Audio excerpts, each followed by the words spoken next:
What's up guys, Joshua Andrada here, and I will give you extra knowledge. So our topic for today is drawing conclusions and making inferences. But before that, I will explain to you what is conclusions and what is inferences. Afterwards, I will give some examples of it.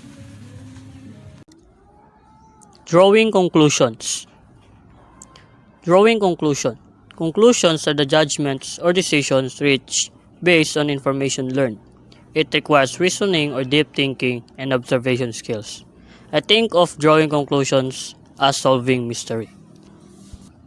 Inferences.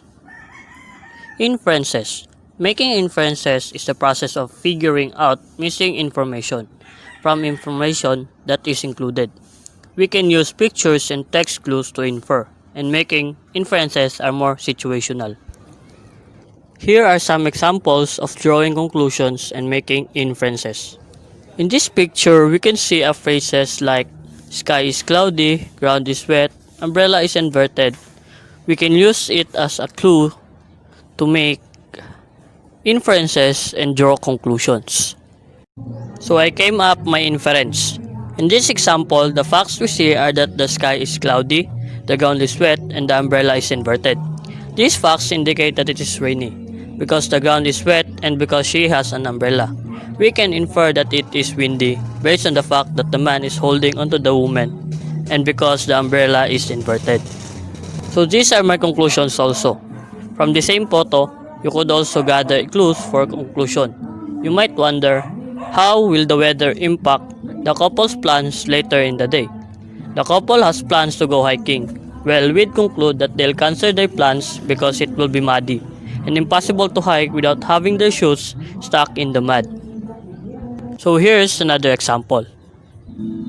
So as you can see, there are still phrases we can use as clues, like they are wearing bathing suits, there is water flowing over the slip and slide, the boys are playing on a slip and slide. So here's my inference about the picture.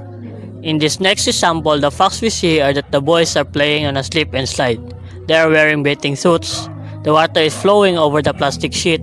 These facts indicate that it must be warm and sunny because I see a glow over the boys and they are covered in water.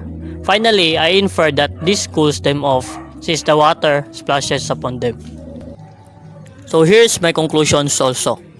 Conclusions from this photo is that many children like to play on slip and slides in the summer because they cool you off. If it started to rain, we'd probably conclude that the boys would go inside. Why? Well, there might be a storm and it might also get slippery running on the grass. Another conclusion, if rain moved in, it might be the boys would prefer playing indoor games.